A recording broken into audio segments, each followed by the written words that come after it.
신약성경 392면 요한일서 4장 9절로 12절 말씀입니다. 요한일서 4장 9절로 12절 우리 넉 절을 다 같이 한 목소리로 읽겠습니다. 하나님의 사랑이 우리에게 이렇게 나타난 바 되었으니 하나님이 자기의 독생자를 세상에 보내심은 그로 말미암아 우리를 살리려 하심이라.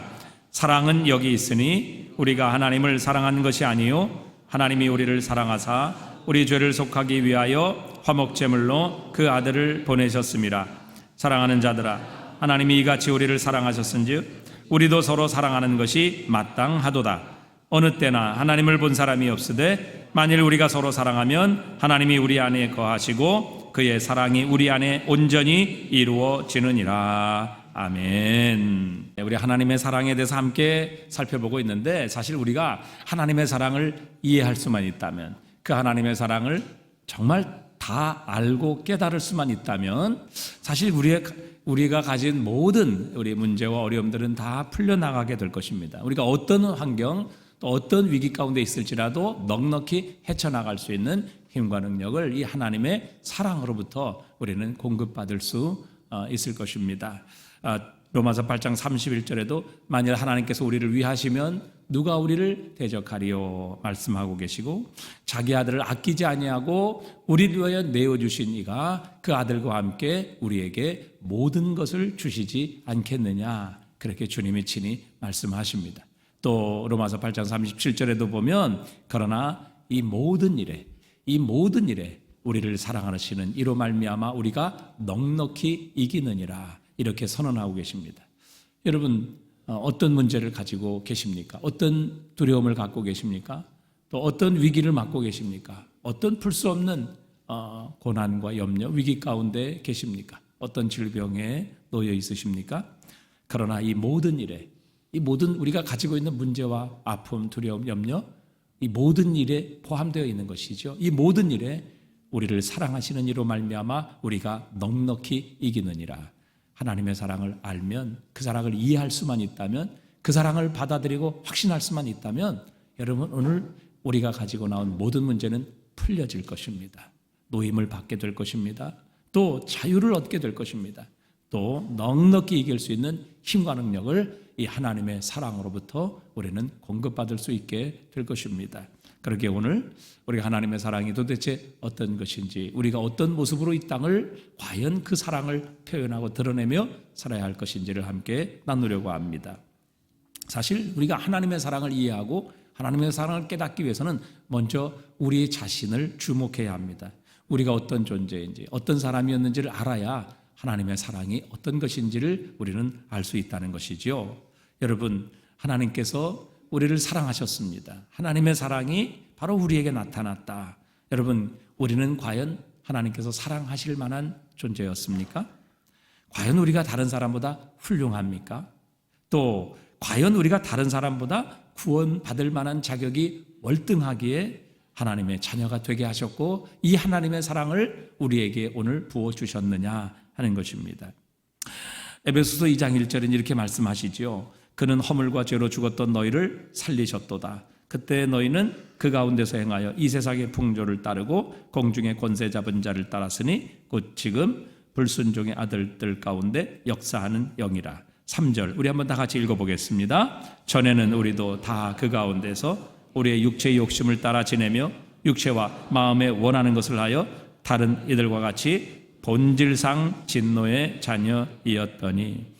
여러분, 우리가 구원받기 전에, 예수님을 믿기 전에 우리는 다른 사람들과 전혀 다를 바가 없는 본질상, 본성적으로 타고난 하나님 앞에 진노를 받을 만한 진노의 자녀이었다, 이렇게 말씀하십니다. 우리가 사랑받을 만하고 또 그런 자격이 있고 또 다른 사람보다 훌륭하고 깨끗해서 우리가 하나님을 사랑해서 하나님께서 우리를 사랑한 것이 아니라는 것이죠. 우리는 타고난 본성적으로 우리는 원래 본질상 진노의 자녀이었음을 하나님께서 우리의 모습을 가르쳐 주십니다. 여러분, 여기서 끝나지 않습니다. 로마서 5장 10절에 보니까요, 곧 우리가 원수 되었을 때에 그의 아들의 죽으심으로 말미암아 하나님과 화목하게 되었은즉 말씀하십니다. 여러분, 이전에 우리는 하나님과 그저 그런 관계, 이 정도가 아니라 우리는 하나님과 어떤 관계였다고요? 네? 원수였다. 하나님과 원수였다. 이렇게 말씀하십니다. 그러니까 우리가 하나님의 사랑받을 만한 존재고, 우리가 하나님을 사랑했기 때문에 하나님의 사랑을 받은 것이 아니라는 것이죠. 여러분, 하나님께서 우리를 사랑하셔서 온 세상을 창조하셨습니다. 그리고 온 만물을 우리에게 맡겨주셨지요. 하나님이 우리의 아버지이십니다. 그럼에도 불구하고 우리는 하나님을 왕으로, 우리의 아버지로 인정하지 않았습니다. 그분을 부인하고 그분을 왕의 자리에서 내쫓아버리고 그 자리에 내 자신이 앉아서 내 자신이 모든 세상, 모든 만물, 내 자신의 주인이 되어 살아왔습니다.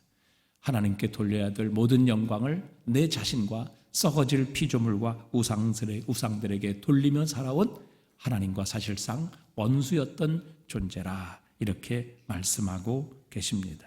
그런데 여러분, 하나님께서 이런 원수를 위해 하나님의 가장 사랑하는 독생자 그 아들을 보내셔서 우리를 대신해 십자가에 심판하시고 진노를 쏟으시고 정죄하심으로 우리가 받아야 될 모든 죄가 우리에게서 옮겨지게 하시고 우리로 하여금 하나님의 사랑이 열매 맺게 하셔서 우리를 살리시고 우리를 구원하시는 이 놀라운 사랑을 우리에게 드러내 주신 것입니다.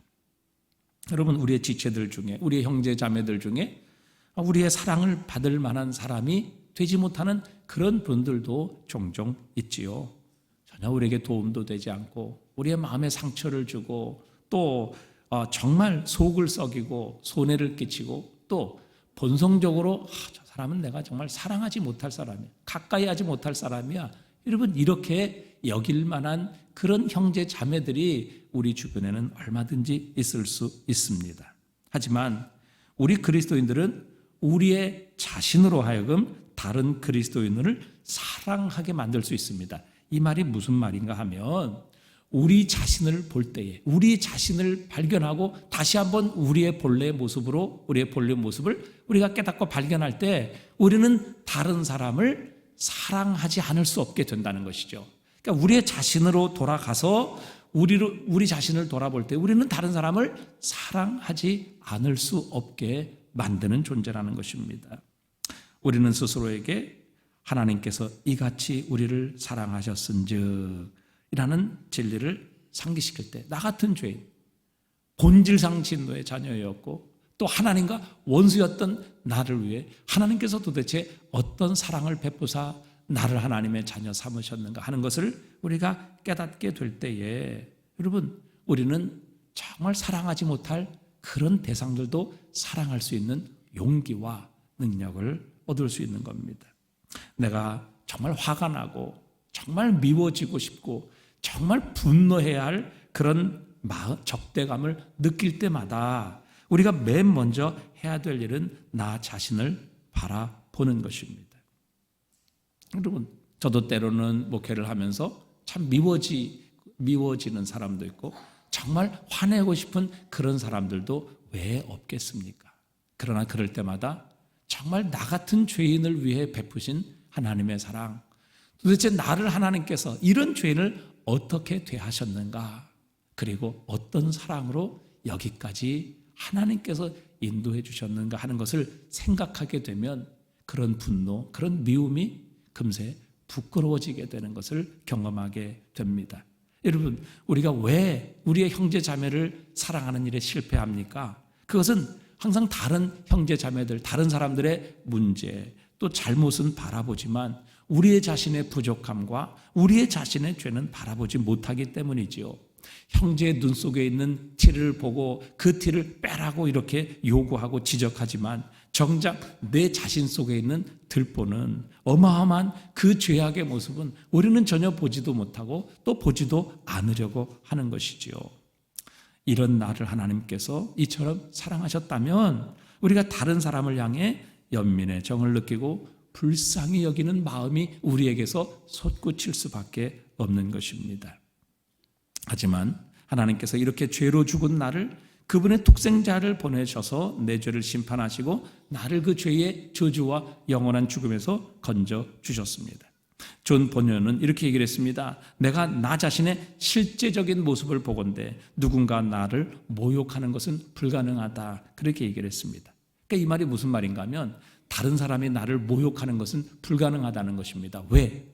나는 그 사람이 나를 모욕하는 것보다 훨씬 더 못된 사람이기 때문에, 훨씬 더 죄인이기 때문에, 그것보다 훨씬 더 부족한 사람이기 때문에. 그러니까 우리가 내 자신의 모습을 제대로 알지 못하고 바라보지 못하기 때문에 우리는 다른 사람이 나에 대해서 비난하고 뭐라고 하는 것에 모욕감을 느낀다는 것이죠. 그러나 우리는 내 자신을 가장 잘 알고 있습니다.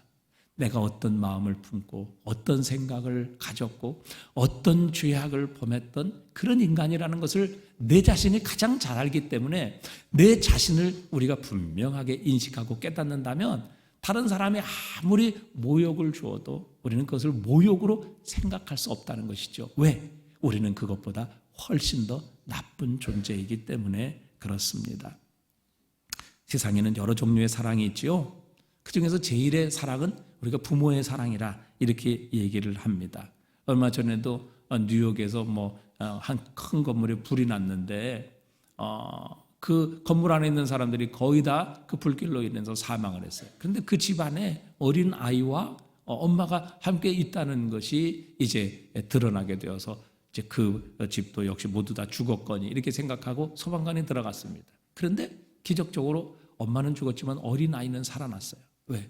엄마가 그 어린 아이를 변기 물 속에다가 집어넣고 자신이 그 위를 덮어서 결국 이 아이는 살아나고 엄마는 죽게 된 것입니다. 여러분, 이것이 어머니의 부모의 사랑이지요. 그러나 여러분, 아무리 부모가 자식을 사랑한다 한들 여러분, 부모가 자녀의 모든 것 이해할 수 없습니다. 대신 아파주고 고통할 수 없습니다. 부모가 자녀의 죄를 사할 수는 없는 것이지요. 더욱이 부모가 자녀를 대신해 자신의 생명과 그 부모의 자녀의 생명을 바꿀 수는 없는 것입니다. 또 우리가 이 부부의 사랑, 여러분 아주 강한 사랑이라. 그래서 우리가 부부 싸움을 할 때 칼로 뭘 벤다고 그래요? 칼로 물베기다. 왜? 그 싸움은 사랑에 의해서 아무것도 아닌 것이 되기 때문에 부부 싸움은 칼로 물베기다. 이렇게 서로 우리가 언약하며 평생 그 언약대로 살기로, 언약대로 사랑하기로 약속합니다. 그런데 과연 그것이 지켜집니까? 여러분, 한국의 이혼율은 세계 최고라고 합니다. 우리 대한민국의 한 해 혼인 건수가요 19만 1,690건입니다. 그리고 한 해 이혼 건수가 9만 3,232건이에요. 약 19만 명이 결혼을 하는데요 9만 3천 명 정도가 이혼을 합니다. 거의 50% 정도가 결혼을 하고 또 이혼을 하는 이런 시대를 우리는 살아가고 있습니다. 그런데 중요한 것은 우리 하나님의 사랑은 다르다는 것이죠. 하나님의 사랑은 변치 않습니다. 바뀌지 않아요. 달라지지 않습니다. 우리의 상황, 우리의 조건을 따라서 내가 부족하고 내가 연약하고 내가 죄짓고 내가 하나님을 떠난다고 해서 하나님은 우리를 향해 그분의 사랑을 거두시거나 또 그분의 사랑을 바꾸시는 분이 아니시라는 것입니다. 하나님은요, 우리가 본질상 진노의 자녀였을 때 우리를 사랑하셔서 그분의 독생자를 우리 대신 하나님의 진노의 십자가 위에 올려놓으셨습니다. 우리가 하나님과 원수였을 때 하나님께서는 우리가 하나님과 화평할 수 있도록 하나님의 독생자를 우리의 화목제물로 십자가 위에 내어주신 분이십니다. 여러분, 우리는 본래 이런 사람이었습니다. 그런데 하나님은 바로 이런 사람을 사랑하셔서 하나님의 독생자를 주신 것이지요. 그래서 우리가 하나님의 사랑을 제일 먼저 깨달으려면 우리가 누군지, 어떤 존재였는지, 우리가 어떤 모습으로 살았는지를 우리가 발견하고 깨닫는 것, 그것이 첫 번째 하나님의 사랑을 이해하고 깨닫는 비결입니다. 두 번째는 그 하나님께서 이런 나를 위해 어떤 일을 행하셨느냐 하는 것이지요. 오늘 구절에 보니까 하나님의 사랑이 이렇게 우리에게 나타난 바 되었다. 어떻게 나타난 바 되었느냐? 하나님이 자기의 독생자를 세상에 보내심은 그로 말미암아 우리를 살리려 하심이라. 우리는 죄로 죽었던 자인데 우리를 살리시기 위해서 하나님께서는 그의 독생자를 보내셔서 우리를 향한 하나님의 사랑을 나타내 주셨다, 드러내 주셨다, 알게 해 주셨다, 보여 주셨다는 것입니다. 10절의 사랑은 여기 있으니 우리가 하나님을 사랑한 것이 아니요 하나님이 우리를 사랑하사 우리 죄를 속하기 위하여 화목제물로 그 아들을 보내셨음이라 말씀하십니다. 여러분, 하나님의 사랑은 결코 추상적이지 않습니다. 철학적이지 않아요. 감정적이지 않습니다. 하나님의 사랑은 나타났다. 그래서 우리가 볼 수 있고 알 수 있고 확신할 수 있고 믿을 수 있다고 분명히 말씀하십니다. 무엇을 통해서요? 바로 그 아들을 보내시고 그 아들을 십자가에 내어주시는 것을 통해서 하나님의 사랑이 이렇다. 내가 너를 이만큼 사랑한다. 이게 내가 너를 향한 사랑의 증거다. 이렇게 나타내시고 보여주셨다는 것이죠. 어느 가난한 부부가 6자녀를 정말 어렵게 키우고 있었습니다. 그런데 그 가난한 부부와 매우 친한 아주 부자 절친 친구가 있었어요. 그래서 이제 그 부자 친구가 이 가난한 6남매를 키우고 있는 그 친구에게 그렇게 제안을 했습니다. 한 아이를 자신에게 양자로 주라. 그러면 자기가 정말 잘 키우겠다. 이렇게 요청을 했어요. 그날 저녁 아이들을 모두 잠재운 후에 이 가난한 부부가 이제 서로 이 문제를 의논하기 시작했습니다. 어떤 아이를 양자로 보낼까? 첫 번째 아들을 생각해 보았습니다. 맏아들 장자를 주려니까 그것은 아니다. 너무 귀하고 아까웠습니다. 장자는 아니다. 둘째는 딸이었습니다. 역시 첫 번째 딸이기 때문에 이 딸을 양자로 보낼 수 없었습니다. 셋째도 딸입니다. 그런데 이 딸은 너무 몸이 약해서 양자로 보내는 것이 결코 마음에 놓이지를 않았습니다. 넷째는 아빠를 너무 닮아서 더 이상 양자로 보낼 수가 없었습니다. 다섯째는 너무 힘들고 고통스럽게 그 엄마가 낳은 아이이기 때문에 그 아이도 안 되었습니다. 이제 남은 것은 막내, 돌진한 아기밖에 없었습니다. 그 순간 이 아이를 생각하니까 이 어머니의 눈에서는 눈물이 터져 나오기 시작했습니다. 우리 아기, 이 귀여운 것을 어떻게 남을 줄 수 있어? 하며 이 아이를 껴안고 통곡했다고 합니다. 여러분, 6자녀가 있었습니다. 자녀가 얼마나 많아요. 그러나 그 하나라도 기꺼이 내어줄 수 없었던 것입니다. 이것이 바로 부모의 마음이죠.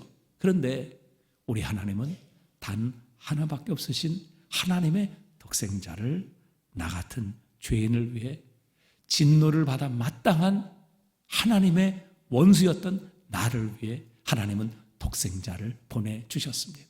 나를 대신에 십자가에 못 박아 주신 것이지요. 로마서 5장 8절에도 우리가 아직 죄인 되었을 때에 그리스도께서 우리를 위하여 죽으심으로 하나님께서 우리에 대한 자기의 사랑을 확증하셨느니라. 여러분, 우리는 하나님의 사랑을 의심할 수 없어요. 왜?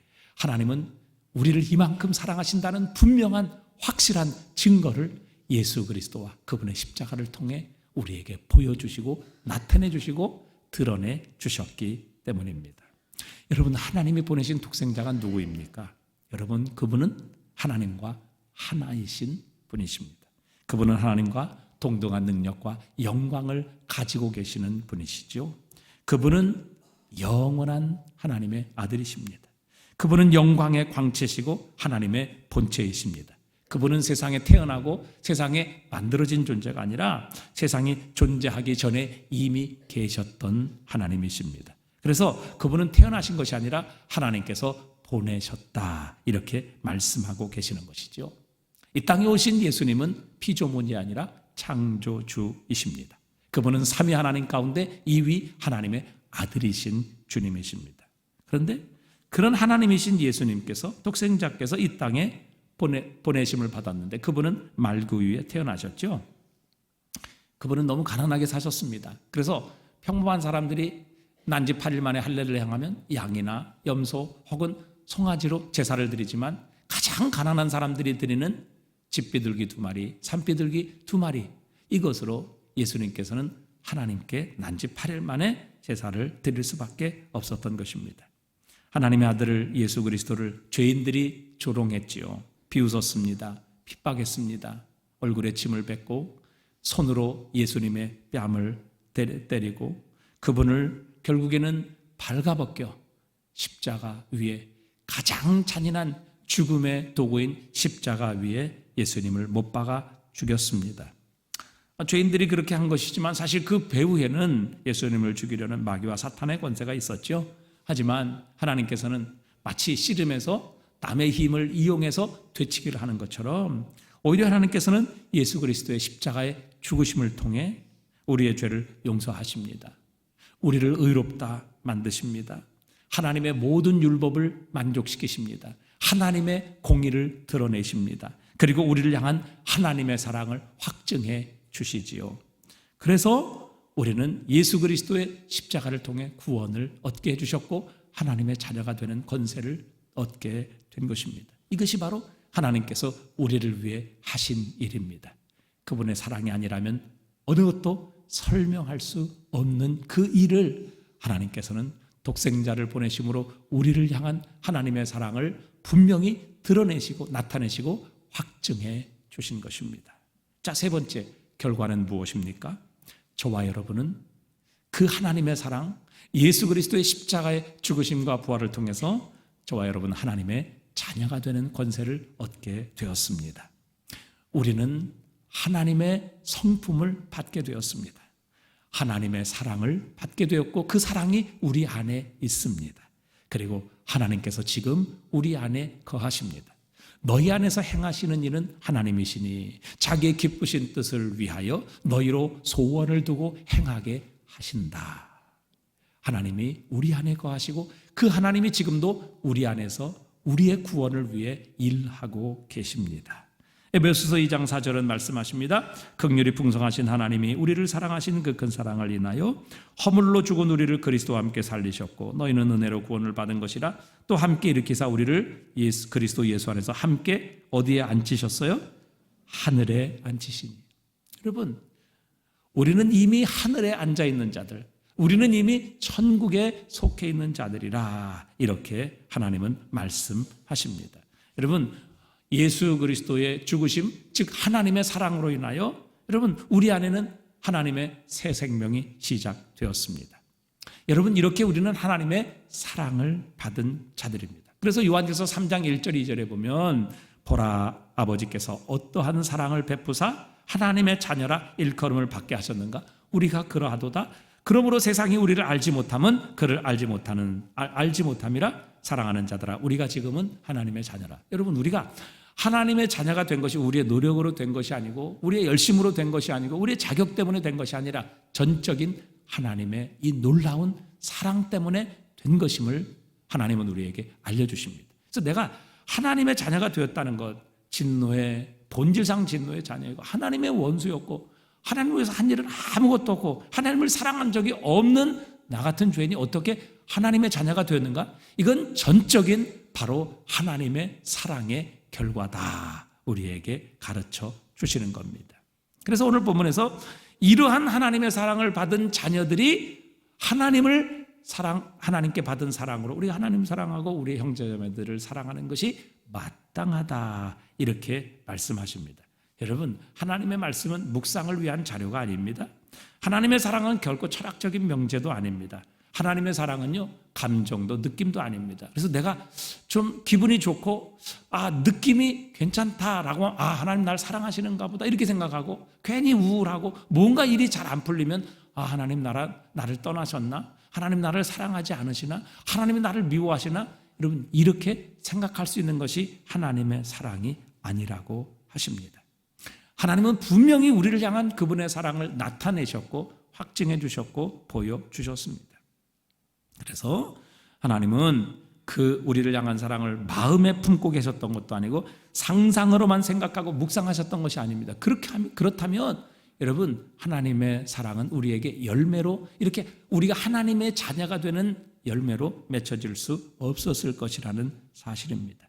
우리를 향한 사랑이 이렇게 나타난 바 되었는데 하나님께서 자기의 독생자를 세상에 보내셔서 그로 말미암아 우리를 살리시는 이 열매로 역사로 나타나게 되었다. 그렇게 말씀하고 계시는 것입니다. 그렇기 때문에 우리가 이 사랑을 받았기 때문에 이 사랑이 우리 안에 있기 때문에 우리도 이 사랑으로 살아가는 것, 이 사랑으로 서로 사랑하며 살아가는 것이 마땅하다. 그렇게 오늘 본문은 말씀하고 계시는 겁니다.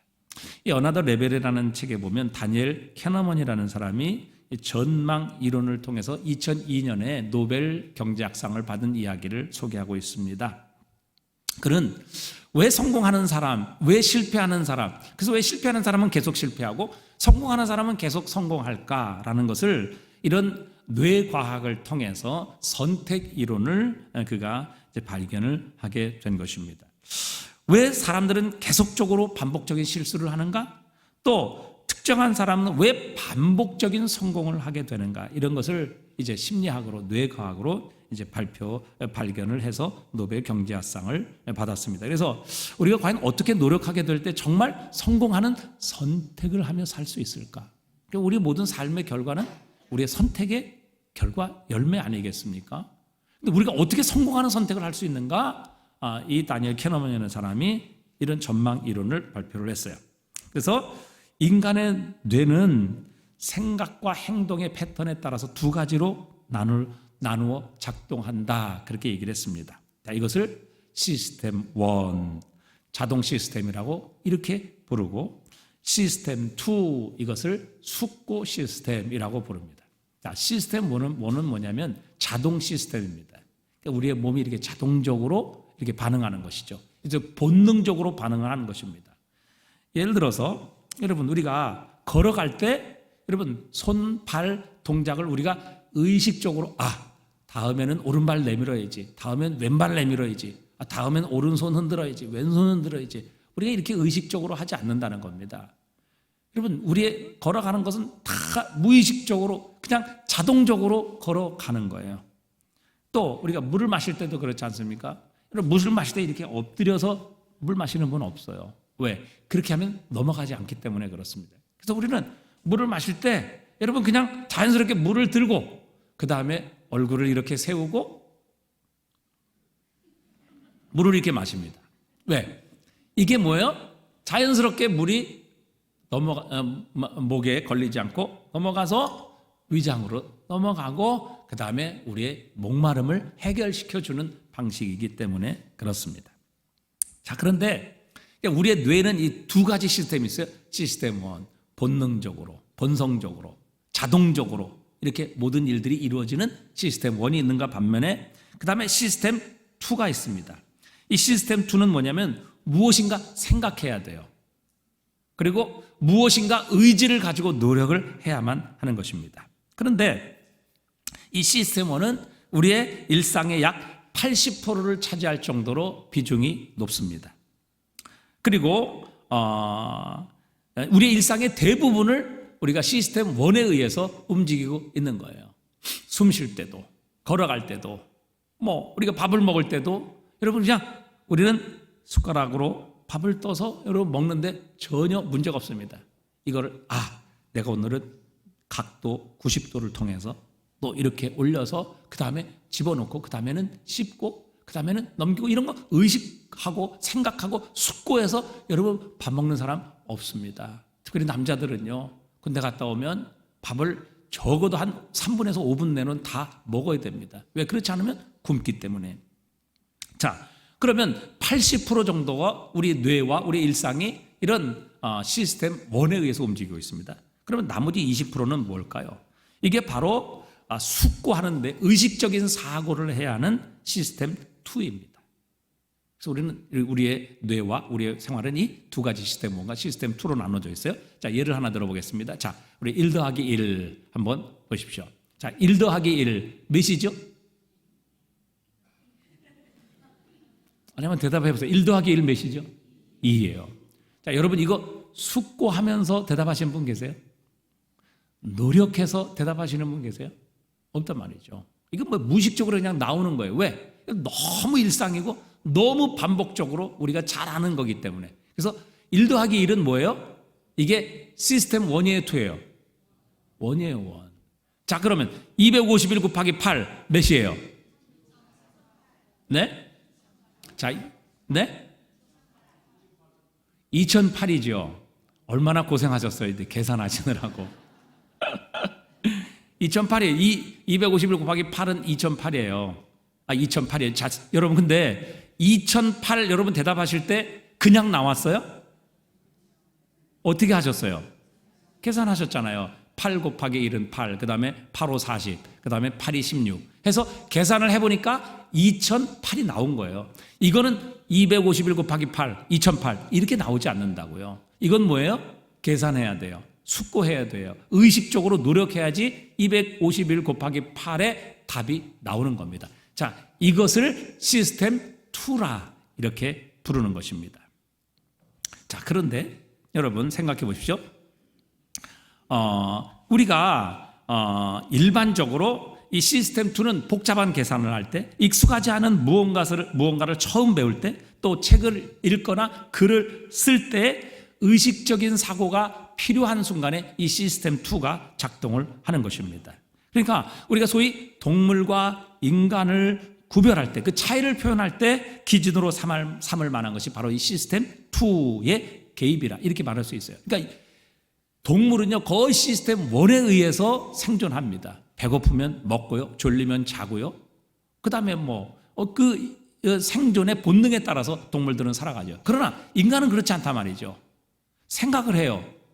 무엇인가를 선택하고 무엇이 옳고 무엇이 나에게 이득이 되고 무엇이 나에게 복이 되는가, 어떻게 하면 성공하는 삶을 사는가, 우리가 숙고하고 생각하는 이 시스템이 있어요.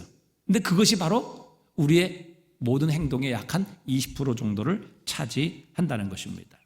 그런데 여러분, 이 시스템 2를 얼마만큼 사용하며 살아가느냐 하는 것이 우리가 올바른 선택을 하고 성공적인 삶을 결정하는 중요한 요소입니다. 근데 많은 사람들은 시스템 1에 머물러 살아간다는 것이죠. 자, 여러분, 인간의 뇌세포는 우리의 신체 전체를 구성하는 데 한 2% 정도밖에 되지 않아요. 그런데 이 2%밖에 되지 않는 뇌가 우리의 몸 전체의 20%의 에너지를 소비합니다. 엄청난 것이죠. 그러니까 거의 우리의 몸의 에너지 한 40% 정도를 이 작은 뇌가 소비를 하는 것입니다. 모든 생명체의 제1법칙은 생존 본능입니다. 그리고 생명체는 자신의 생존 본능을 높이기 위해서 에너지를 최대한 아끼고 절약하는 겁니다. 여러분 스마트폰, 그 다음에 컴퓨터 이렇게 사용하다 보면 어느 정도 사용하지 않으면 어떤 모드로 전환됩니까? 절전 모드로 전환되잖아요. 왜 그래요? 쓰지 않고 사용하지 않을 때는요, 전기를 아끼기 위해서 그렇게 만들어 놓은 거예요. 우리 인간도 마찬가지거든요. 우리 인간의 첫 번째 법칙이 무엇인가 하면 생존 본능인데, 우리가 생존하기 위해서 우리는 뭐예요? 어떻게든지 우리의 몸의 에너지를 최대한 아끼고 절약하도록 우리의 몸이 그렇게 포맷되어 있다는 거예요. 그래서 우리의 뇌나 우리의 신체는 최대한 이 칼로리를 절약하는 방향으로 환경에 적응해 왔다는 것이죠. 그래서 일반적인 사람들은 주로 시스템 1에 의해 살아갑니다. 그런데 시스템 2를 얼마나 잘 활용하고 사용하느냐에 따라서 우리는 올바른 선택, 그리고 탁월한 삶, 그리고 세상과 다른 구별된 삶을 살아갈 수 있다는 거예요. 자, 예를 들어서 여러분, 우리 초보 운전자들, 처음 운전하시는 분들 운전할 때 졸립니까? 정신 바짝 차리고 합니까? 졸라고 해도 못 졸아요. 옆에서 건드리면 아주 폭발하죠. 큰일 납니다. 왜? 정신 바짝 차리고 모든 신경, 모든 생각을 그 운전에 집중하고 있기 때문입니다. 자, 그런데 여러분, 우리가 운전을 한 20년 정도 하면요, 100km를 놓고 달리면서도 졸아요. 왜 그런지 아세요? 한 20년 정도 운전을 하다 보면요, 모든 것이 어떻게 돼요? 숙달이 되는 겁니다. 그래서 이것이 뭐예요? 점점 습관이 되는 것이죠. 운전을 한 20년 정도 하다 보면요, 뇌가 이런 모든 운전을 익숙하게 생각하는 것입니다. 그래서 처음에는 시스템 2로 시작했지만 이것이 숙달되고 이것이 습관화되니까 어떻게 돼요? 나중에 이것이 시스템 1으로 돌아가게 되는 것입니다. 왜? 우리가 20년 지났는데도 여전히 똑같은 방식으로 우리의 뇌와 우리의 몸이 에너지를 소비할 필요가 없는 거예요. 왜? 이제는 얼마든지 보지 않고도 익숙하게 운전할 수 있거든요. 그래서 이제는 시스템 2가 시스템 1으로 바뀌게 되는 것입니다. 그래서 아주 완전 초행길을 가든지 아니면 앞에 무슨 사고가 나지 않는 이상 운전 20년 정도 한 사람은요, 그냥 무의식적으로 운전을 할 수 있게 되는 것입니다. 그러니까 시스템 2로 시작했다가 이게 익숙해지고 이제 점점 노력을 계속하니까 시스템 1으로 바뀌게 되는 것이죠. 자, 여러분, 우리가 흔히 뭐 골프를 배우거나 또 탁구나 또 이런 뭐 테니스 이런 운동을 배울 때 코치가 제일 처음에 뭐라고 요구를 합니까? 뭐 빼라고 그래요? 힘 빼라고 그래요. 힘 빼라. 근데 여러분, 초보자가 힘을 빼는 거는 불가능한 일입니다. 왜 그런지 아세요? 초보자는요, 처음 배울 때 의식과 노력을 훈련해야만 하기 때문에 그래요. 바로 그것이 시스템 2예요. 그러니까 그런 의식과 의지와 훈련을 통해서 그 모든 것들을 숙달시키고 난 다음에야 결국에는 뭐예요? 힘을 뺄 수 있는 겁니다. 습관적으로, 무의식적으로 할 수 있는 거예요. 그게 뭐예요?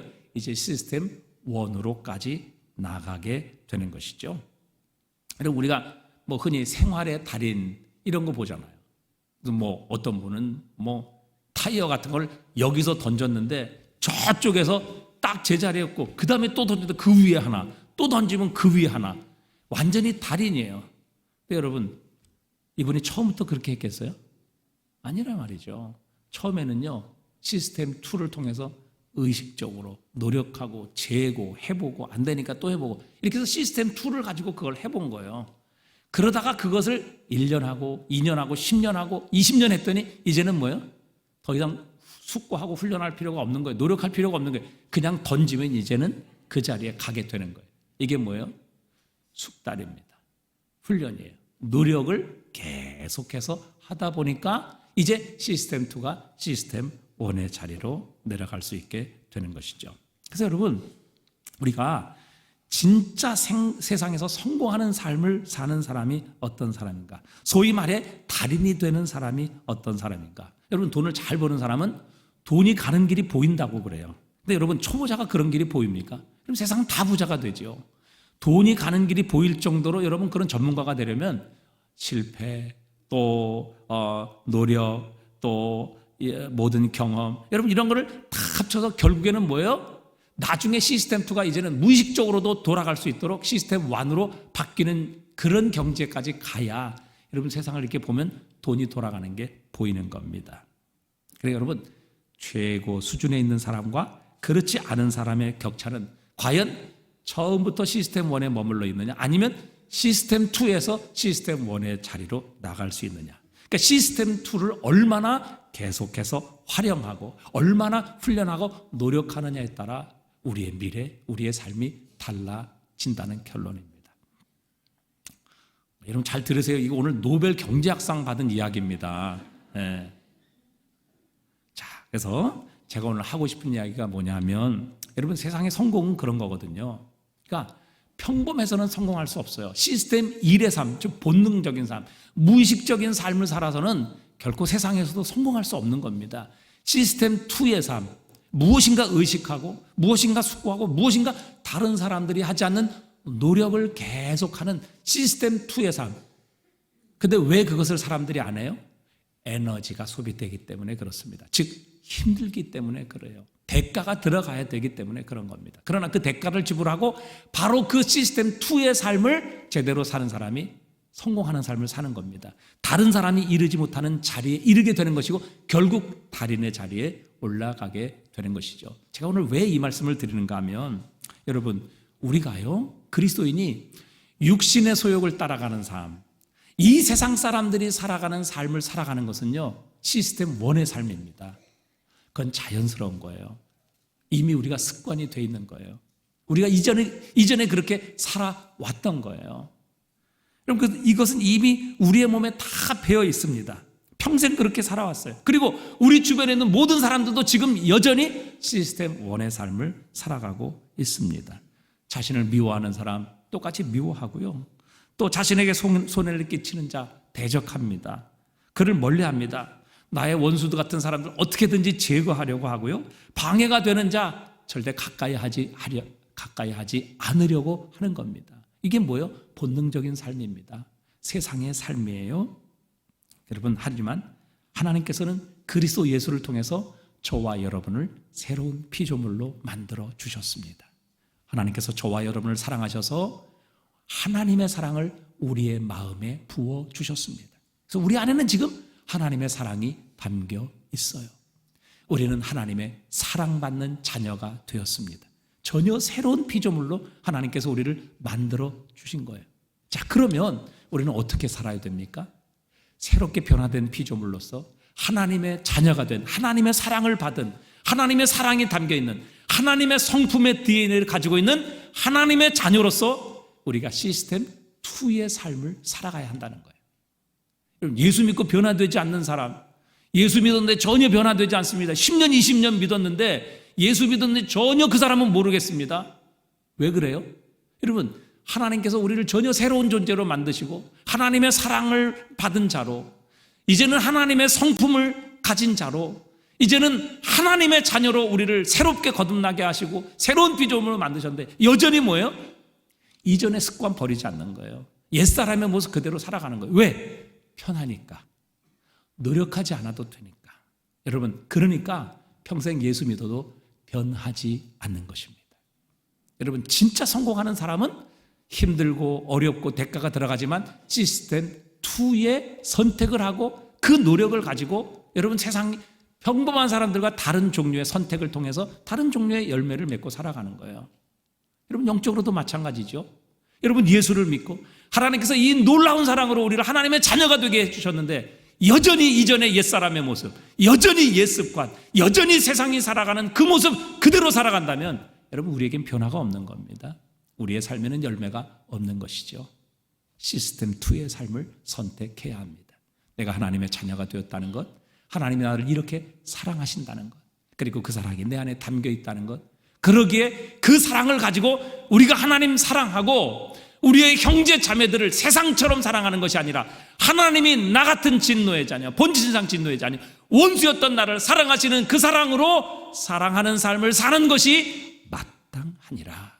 오늘 하나님은 우리에게 그렇게 말씀하고 계시는 겁니다. 그럴 때 여러분, 우리는 세상과 구별된 삶, 세상과 다른 종류의 삶을 살아갈 수 있는 것입니다. 영적으로 성공하는 삶을 살아갈 수 있는 것이죠. 이곳에서 우리는 세상이 경험할 수 없는 하나님의 사랑을 경험하고 맛볼 수 있는 것입니다. 이것이 비로소 하나님의 나라 천국이 증명되는 것이죠. 여러분, 이렇게 하나님께서 그분의 사랑으로 자격이 되지 않는 우리를 하나님의 자녀 삼으시고 그 사랑을 담게 하시고 하나님의 성품으로 우리를 새롭게 만들어 주셨는데 여기서도 여전히 시스템 1의 삶, 옛 모습 버리지 않냐고, 옛 습관, 그저 세상이 아닌 정말 하나님이 우리를 사랑하시는 사랑으로 사랑하는 것이 힘들다고, 귀찮다고, 어렵다고, 노력해야 된다고, 여러분 그거 다 내팽개치고 여전히 세상이 가지고 있는 이런 옛 습관을 가지고 살아간다면 여러분, 우리는 결코 변화가 있을 수 없는 것입니다. 우리가 어떤 자가 되었습니까? 우리를 어떻게 새롭게 만드시고 변화시켜 주셨습니까? 여러분, 이것을 생각하셔야 합니다. 숙고하셔야 합니다. 그리고 우리는 마땅히 이전과 다른 삶을 살아야만 하는 것입니다. 그래서 주님께서는 우리가 이런 사랑을 받은 자녀로 변화되었기에 우리가 이 사랑으로 형제 자매를 사랑하는 것이 마땅하니라 우리에게 말씀하고 계시는 것입니다. 자, 우리 마지막으로 베드로전서 4장 2절을 함께 읽어보십시다. 자, 함께 읽어봅니다. 그 후로는 다시 사람의 정욕을 따르지 아니하고 하나님의 뜻을 따라 육체의 남은 때를 살게 하려 함이라. 자, 이거는 시스템 1의 2예요. 아니, 그렇게 말씀을 드렸는데도 이게 지금 2인지 1인지를 구별을 못 하셔. 자, 이 2절은 시스템 2의 삶이에요. 시스템 1의 삶이에요. 2의 삶이에요. 그렇죠? 자, 그러면 3절을 읽어보십시다. 3절 읽겠습니다. 너희가 음란과 정욕과 술취함과 방탕과 향락과 무법한 우상숭배를 하여 이방인의 뜻을 따라 행한 것이 지나간 때로 족하도다. 자, 이거 시스템 1에 돼요. 1이죠, 1. 그러니까 우리가 시스템 1의 삶을 이제는 내려놓고 옛사람, 옛습관, 옛 죄악의 모습, 세상 사람들이 하는 그런 사랑 내려놓고 버리고 이제는 하나님께서 나를 사랑하신 그 사랑을 가지고 사랑하는 것이 마땅하도다. 왜? 내가 그 사랑 받았으니까. 내 안에 하나님의 사랑, 그 사랑이 담겨 있으니까. 나를 그렇게 사랑하시는 그 하나님의 성품으로 나를 새롭게 변화시켜 주셨으니까 우리가 이 사랑을 받은 자로서 서로를 사랑하는 것이 마땅하니라 우리에게 말씀하고 계시는 겁니다. 여러분, 우리가 이 사랑으로 시스템 2의 이 사랑으로 서로를 사랑한다면 여기에서 우리는 하나님의 나라를 경험할 것입니다. 세상이 맛볼 수 없고 줄 수 없는 그 사랑을 여기서 우리는 하게 될 것이고 여기에서 바로 하나님의 나라 천국을 맛보게 되는 놀라운 은혜가 일어나게 하실 것입니다. 그것을 위해서 하나님께서 저와 여러분을 구원하셨고 살리셨고 하나님의 자녀 되게 하셨고 그 사랑을 우리에게 담아 주신 것입니다. 여러분, 하나님이 우리에게 주신 이 사랑으로 우리가 살아가는 것, 이건 노력해야 되고요, 에너지가 들어가야 되고요, 힘을 써야 되는 겁니다. 바로 그러나 그 시스템 2의 삶이야말로 우리를 세상에 다르게 만들고 이 세상에서 진정한 성공과 축복의 삶으로 우리를 인도하는 선택이라는 것을 우리가 다시 한번 기억하고 하나님께 받은 이 사랑으로 서로 사랑하십시다. 그렇게 될 때 우리는 여기에서 천국을 맛보게 될 줄 믿습니다.